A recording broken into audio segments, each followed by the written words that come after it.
So this is week 3 of the reading of the Dhammapada. And this is the section on the miscellaneous. If by renouncing a limited happiness, one would see an abundant happiness, let the spiritually mature person, having regard to the abundant happiness, sacrifice the limited happiness. He who, contaminated by his association with hatred, seeks happiness for himself by inflicting suffering on others, is not released from hatred. What is to be done, that is neglected. What is not to be done, that is done. Of those who are arrogant and heedless, the defilements increase. Those who ever earnestly practice mindfulness with regard to the body, not following after what is not to be done, and steadfastly pursuing what is to be done, of these mindful and fully attentive ones, the defilements come to an end.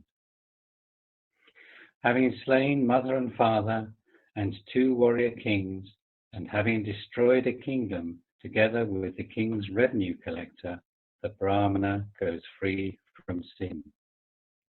Having slain mother and father and 2 learned kings, and having killed a tiger as the 5th, the Brahmana goes free from sin.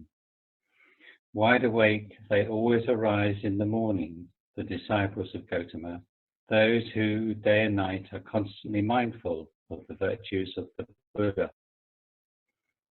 Wide awake, they always arise in the morning, the disciples of Gautama, those who day and night are constantly mindful of the qualities of the Dhamma. Wide awake, they always arise in the morning, the disciples of Gautama, those who day and night are constantly mindful of the characteristics of the Arya Sangha. Wide awake, they always arise in the morning, the disciples of Gautama, those who day and night are constantly mindful of the transitory nature of the body. Wide awake, they always arise in the morning, the disciples of Gautama, those who day and night delight in non-injury, ahimsa. Wide awake, they always arise in the morning, the disciples of Gautama, those whose mind day and night delights in meditation, bhavana.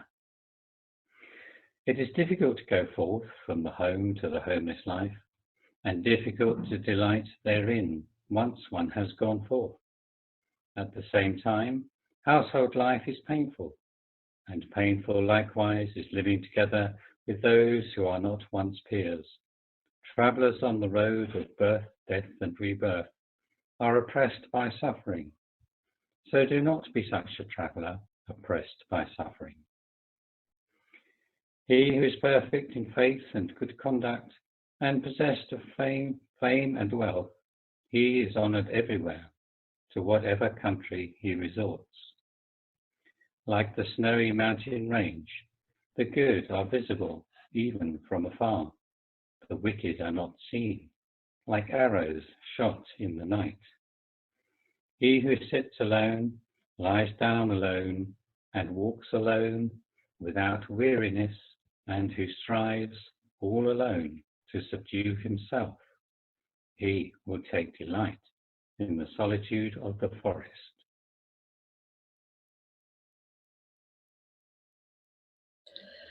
Chapter 22, The Woeful State. One who tells lies arises by way of rebirth in a state of woe, as does one who, having done something, says, "I don't do that sort of thing." These 2 sons of Manu, the primeval progenitor, men of base actions, are departing this life, have the same painful destiny in the other world. Many yellownecks, i.e. wearing the yellow robe, are of bad qualities, or of an evil disposition and uncontrolled. These bad people, on account of their bad deeds, arise after death in a state of woe. Better to swallow a flaming red-hot ball of iron than to be an immoral, uncontrolled man living on the alms food of the land. A heedless man who resorts to the wives of others comes by 4 evil states: acquisition of demerit, not sleeping soundly as desired, thirdly, blame, and fourthly, rebirth in a state of woe. The result is acquisition of demerit and a wretched future course. The short-lived enjoyment of an apprehensive man with an apprehensive woman. Also, the king imposes a heavy penalty. Therefore, let not a man resort to another's wife. Just as sharp-edged kusa grass, wrongly taken hold of, cuts the hand, so the life of a religieux, wrongly grasped, drags down to a state of woe. Any unprincipled act and any sullied religious observance, a slack spiritual life, filled with suspicion, this is of little benefit. If you have something to do, attack it vigorously. One who lives the homeless life half-heartedly scatters much dust of passion around. An ill deed is better left undone, for an ill deed torments one afterwards with remorse. Better done is a good deed, having done which one is not so tormented. Like a frontier city well guarded within and without, so guard yourself. Let not the fortunate moment of human birth, etc., pass you by. Those who allow the fortunate moment to pass by grieve when they go to the woeful state. Those who are ashamed of what is not shameful and not shamed of what is shameful, such beings, taking upon themselves wrong views, go to an evil state. Those who see what morally is not fearful as fearful, and who see what morally is fearful as not fearful, such beings, taking upon themselves wrong views, go to an evil state. Those who think what morally is blamable, not blamable, and who see what morally is not blamable as blamable, such beings take upon themselves wrong views, go to an evil state. Knowing the morally blamable as blamable, and morally free from blame as blameless, those beings take upon themselves right views, go to a happy state.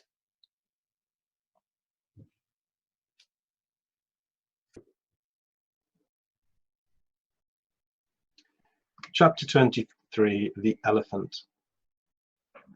I shall patiently endure abuse, just as the trained elephant endures in a battle the arrow shot from the bow.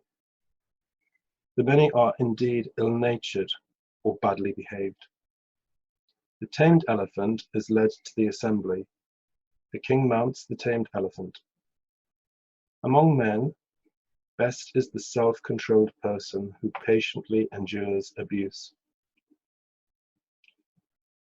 Trained mules are best also, equine thoroughbreds of Sindhu, and the mighty fighting elephants. Best of all is the self-controlled man. One does not go to the unfrequented realm by such vehicles as these, as does a controlled one go to it by means of a well-subdued, disciplined self. The elephant, called Dhammapada, is difficult to restrain when his temples are streaming with must in the time of rut. Shackled, he refuses his food. The tusker remembers the delightful elephant forest. When one is sluggish and gluttonous, given to sleep and roll about like a great hog fed on grains, such a stupid person goes again and again to a womb to be reborn. Formerly this mind of mine went wandering about where it wished, as it liked, and according to its pleasure. Today I will control it radically, as the wielder of the elephant driver's hook restrains the rutting elephant. Be delighters in non-heedlessness. Keep watch over your mind. Lift yourself clear of the difficult road of the mental defilements, as an elephant sunk in a bog hauls himself out. Should you get a sensible compassion, one who is fit company for you, who behaves well and is wise, and go about with him joyous and mindful, overcoming all external and internal dangers. Should you not get a sensible companion, one who is fit company for you, who behaves well and wise, and go about alone, like a king forsaking a conquered country, or like an elephant living solitary in the Matanga forest. It is better to go about alone. There is no companionship with spiritually immature. Going about alone, one commits no sins, like an elephant living unconcerned in the Matanga forest. Friends are good in time of need. Contentment is good in every way. At the end of life, a store of merit is good, or meritorious action is good. Good is the leaving behind of all suffering. Here, reverence for mother is good. Reverence for father is also good. Here, reverence for asceticism is good. Reverence for holiness is also good. The lifelong practice of virtue, sila, is good. A firmly established faith in the three jewels is good. Good is the getting of wisdom, panna. The non-doing of evil is good.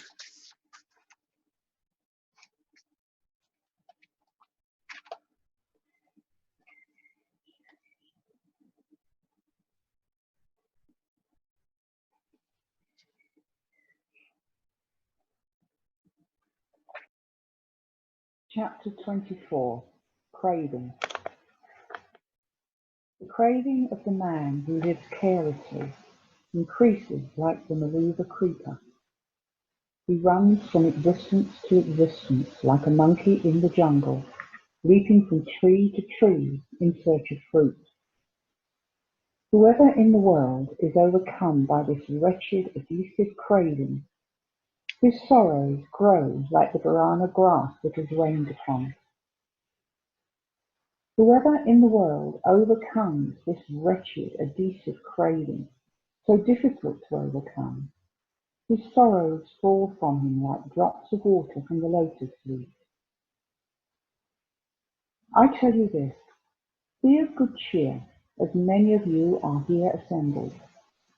Dig out the root of craving, as the speaker of Yazira digs out the banana grass.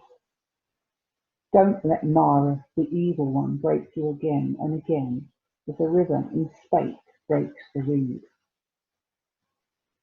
Just as a felled tree shoots up again if the root is uninjured and stout, so this suffering of ours arises again and again, if the propensity to craving is not destroyed.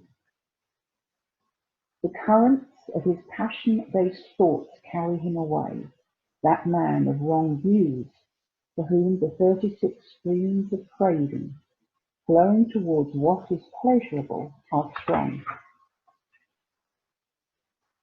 The streams of craving flow everywhere, and the creeper of craving, having sprung up, remains clasping its object. Seeing that creeper sprung up, sever its root with the knife of wisdom. Delights arise for a being, delights that rush on and are saturated with craving. Those seekers after pleasure who are attached to what is agreeable, these men are indeed bound for rebirth and old age. Attended upon by craving, the race of men run about in terror like a trapped hare. Fettered and bound as they are, suffering befalls them again and again for a long time. Attended upon by craving, the race of men are run about in terror like a trapped hare. Therefore let him allay craving, the almsman who is desirous of his own freedom from passion. Just look at him, the man who, having been delivered from the jungle of craving, that is, from the household life, and drawn to the life of the jungle, nonetheless, having been thus delivered from the jungle of craving, runs from the jungle to the jungle of household life. Free, he runs back to his former bondage. That is not a strong bond, say the wise, which is made of iron, wood, or plaited glass. Passionate fondness for jewelled earrings and longing with regard to sons and wives, that is a strong bond, say the wise. It drags one down, is loose-fitting, yet difficult to be rid of. This bond they too cut off, these longing-free ones who, giving up sensual pleasures, go forth from the household life. A passionately lustful man falls back into the torrent of repeated existence, just as the spider returns to the centre of its web after running out and feeding on a trapped fly. This too the wise man cuts off and renounces. Free from longing, he leaves behind all suffering. Give up what is before in time. Give up what is after. Give up what is in between. Cross to the further shore of existence, and with mind wholly released, you will undergo birth and decay no more.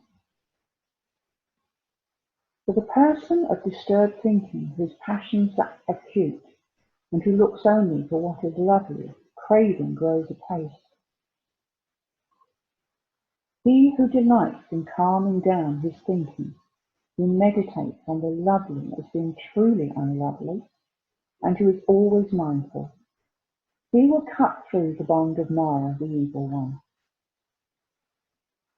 The one who has arrived at spiritual perfection, who is devoid of fear, free from craving, and without moral blemish, that person has wrenched out the darks of mundane existence.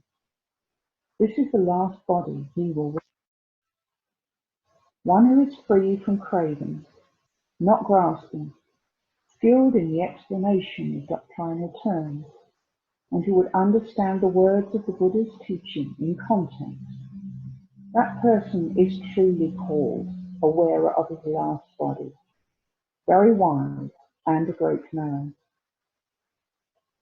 I am all-conquering, all-knowing, and unattached to all things, all abandoning, freed from the destruction of craving, and having by myself thoroughly comprehended the destruction of craving. Whom should I point out as my teacher? The gift of the Dharma surpasses all gifts. The taste of the Dharma surpasses all taste.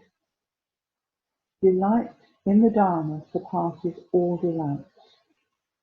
The destruction of craving overcomes all suffering. Possessions strike down the man of evil understanding, but not those who are seekers of the beyond. Because of his craving for possessions, the man of evil understanding strikes himself down as if he was striking down others. Weeds are the blemish of cultivated fields, lust of this human race. Hence, what is given to those free from lust is productive of much fruit in the shape of merit. Weeds are the blemish of cultivated fields, hatred of this human race. Hence, what is given to those free from hate is productive of much fruit in the shape of merit. Weeds are the blemish of cultivated fields, delusion of this human race. Hence, what is given to those free from delusion is productive of much fruit in the shape of merit. Weeds are the blemish of cultivated fields, covetousness of this human race. Hence, what is given to those free from covetousness is productive of much fruit in the shape of merit. End of craving.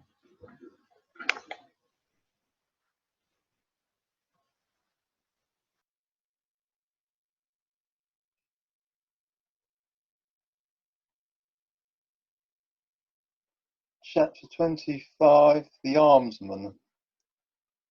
Restraint with the eye is good. Good is restraint by the ear. Restraint by the nose is good. Good is restraint with the tongue.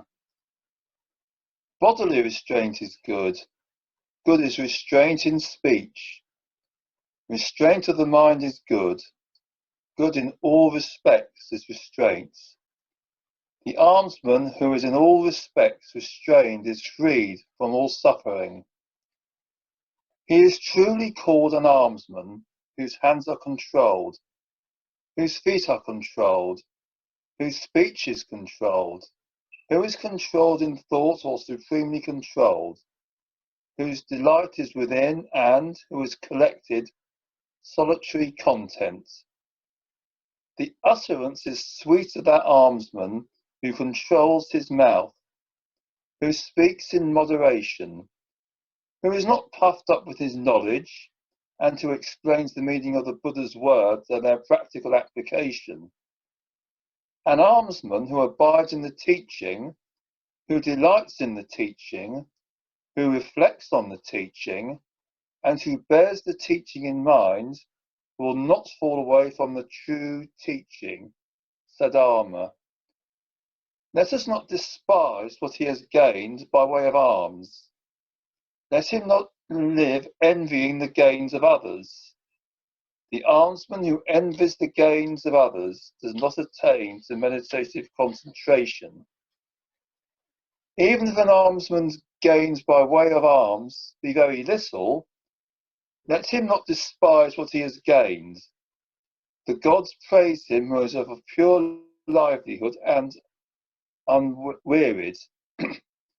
He is indeed called an almsman, for whom nowhere in the mind and body is there anything of which to say, this is mine, and who does not grieve for what does not really exist. The almsman who dwells in loving kindness and who is happy in the mandate of the Buddha will attain to the state that is peace, therefore nirvana, to the quieting of conditioned existence, and to bliss. Almsman, empty this boat. Emptied, it will go more quickly and lightly for you. Having cut out lust and hatred, you will then go to nirvana. Cut away 5, abandon 5, and in addition cultivate 5. The almsman who has transcended the 5 attachments is called one who has crossed the flood. Be absorbed in higher meditative states, or almsman. Don't be heedless. Don't allow your mind to whirl about among sensual pleasures. Don't through heedlessness swallow a red-hot iron ball, and then when it scorches you, cry out, what torment! There is no absorption in higher meditative states, jhana, for one who is without wisdom, pana. There is no wisdom for one who is unabsorbed in higher meditative states. He in whom are found both absorption in higher mental states and wisdom is truly in the very presence of nirvana. For the almsman who enters an empty cottage, who is of peaceful mind, and who perfectly comprehends the Dharma, there is a joy surpassing that of men. Howsoever one grasps the fact of the rise and fall of the aggregates of conditioned existence, he attains a joy and delight that to the discerning person is as nectar.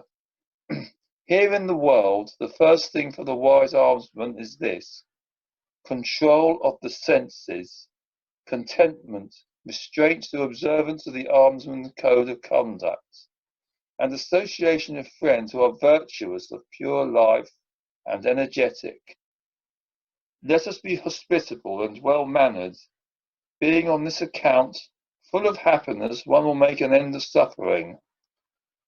Just as the jasmine creeper sheds its withered flowers, so, almsman, should you totally get rid of lust and hatred. He who is tranquil in body, tranquil in speech, and possessed of mental tranquillity, who is well integrated, and who has left behind worldly things, such an almsman is said to be at peace. Yourself reprove yourself. Yourself examine yourself. Thus self-guarded and mindful, the almsman will live happily. One is one's own protector. What other protector should there be? Therefore control this self of yours as a trader manages a noble steed. The almsman who is full of joy and happy in the instruction of the Buddha will attain to the state of peace, to the blissful allaying of mundane conditions. A youthful almsman, even, who commits himself to the Buddha's instruction, lights up the world like the moon when freed from clouds. Is the end of the almsman. The Brahmana. Exert yourself and cut off the stream. Do away with sense desires, Brahmana. Having known the destruction of mundane conditionings, be a knower of the unmade Brahmana. When the Brahmana has crossed over in respect of the two states, calm and insight, then all the fetters of that knowing one come to an end.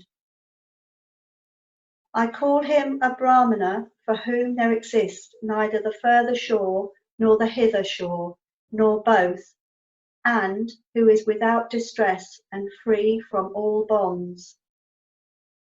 I call him a Brahmana who is absorbed in higher meditative states, who is unstained by passion, whose task is done, who is free from the defilements or unbiased, and who has reached the ultimate goal. The sun shines bright by day, the moon shines at night, the armed warrior shines bright. The Brahmana who is absorbed in higher meditative states shines bright, but the Buddha shines bright by day and by night, shining with splendor. Brahmana means one who bars out evil. He is said to be an ascetic, who lives in quiet. He is said to be a goer forth from the household life, who has sent forth into banishment his own impurities. One should not strike a Brahmana, nor should the Brahmana who is struck give vent to anger. Shame on, or woe to, him who strikes a Brahmana. More shame on, or woe to, him who gives vent to anger. For a Brahmana, there is nothing better than a mind restrained from its likings, to the extent that the harming mind turns back from harming. To that extent, suffering is stopped. I call him a Brahmana by whom no evil is done by the body, by speech, or by the mind, and who with regard to these three is restrained. As a Brahmin worships the sacrificial fire, so let one pay homage to the person from whom one comes to know the truth, taught by the perfectly enlightened one. One is not a Brahmana on account of matted hair, or one's clan or birth. He in whom there exists both truth and principle, he is pure, he is a Brahmana. What use your matted hair, you man of evil understanding? What use your deerskin garment? Within you are a dense jungle of passions, yet you touch up the outside. The man who wears rags from a dust heap, who is lean, whose veins stand out all over the body, and who, alone in the forest, is absorbed in higher meditative states, him I call a Brahmana. I do not call him a Brahmana who is merely womb-born or sprung from a Brahmin mother. If he is a man of possessions, he is simply called one who addresses others familiarly. I call him a Brahmana who is free from attachment and without possessions. I call him a Brahmana who, having severed all bonds, does not tremble, and who has unburdened himself of all attachments. I call him a Brahmana who has severed the bond of hatred, the thong of craving, and the cord of wrong views, together with its concomitants, who has lifted the crossbar of ignorance, and who is enlightened. I call him a Brahmana who, being good, patiently endures abuse, flogging and imprisonment, and whose strong army is the strength of patience. I call him a Brahmana who is without anger, who scrupulously observes religious vows, who is ethical, free from lust and controlled, and who wears his last body. I call him a Brahmana who, like a drop of water on a lotus leaf, or a mustard seed on the point of an awl, does not cling to, is not smeared with sensuous pleasure. I call him a Brahmana who in this very life has personally known the destruction of suffering, who has laid down the burden of conditioned existence, and who is detached from the world. I call him a Brahmana whose knowledge is deep, who is a man of understanding, who knows what is and what is not the way, and who has reached the supreme goal. I call him a Brahmana who socializes with neither householders nor homeless ones, who lives free from attachment, lives houseless, and who desires little or nothing. I call him a Brahmana who has abandoned violence towards living beings, be they moving about or stationary, or whether trembling and afraid or firm-minded, and who neither slays nor causes others to slay. I call him a Brahmana who is conciliatory among the antagonistic, peaceful among those who have recourse to violence, and who is unattached among the attached. I call him a Brahmana from whom lust, hatred, pride, and hypocrisy have fallen away like a mustard seed from the point of an awl. I call him a Brahmana who would utter gentle, instructive, true speech by which one would give offence to no one. I call him a Brahmana who takes in this world nothing that is not given to him, be it long or short, small or great, pleasant or unpleasant. I call him a Brahmana in whom are found no longings either for this world or the other world, who is utterly free from longings and who is released from all defilements. I call him a Brahmana who, through perfect knowledge, is free from doubts and who has achieved the plunge into the deathless. I call him a Brahmana who, here in this world, has transcended good and bad, together with attachment, and who is free from sorrow, without passion, and pure. I call him a Brahmana who is spotless and pure as the moon, clear-minded and undisturbed by the defilements, and in whom delight in conditioned existence has been extinguished.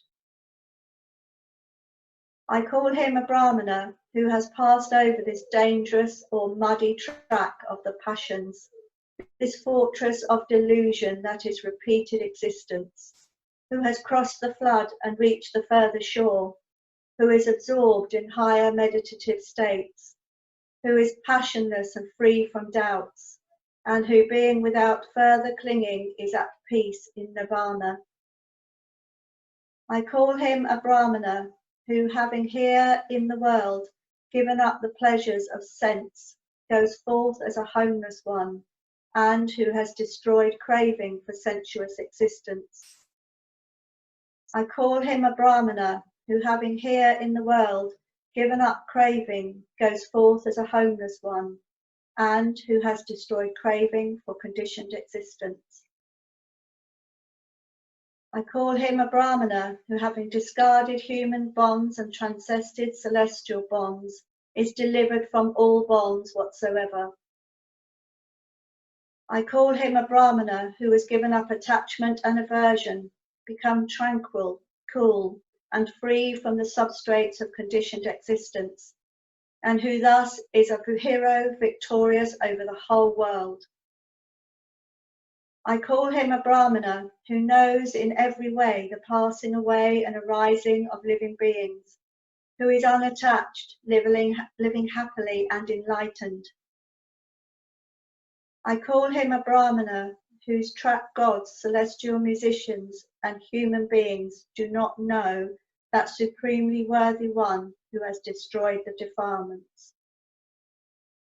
I call him a Brahmana for whom there is nothing before or after or in between, who is without material or mental possessions, and who is unattached. I call him a Brahmana who is foremost among men, excellent, heroic, a great sage, the victorious one, the one who is passionless, washed, clean of the defilements, and enlightened. I call him a Brahmana who knows his previous lives, abodes, who sees heaven and the state of woe, who has reached the extinction of births, who is a silent sage, a master of the higher knowledge, and who is accomplished all that is to be accomplished.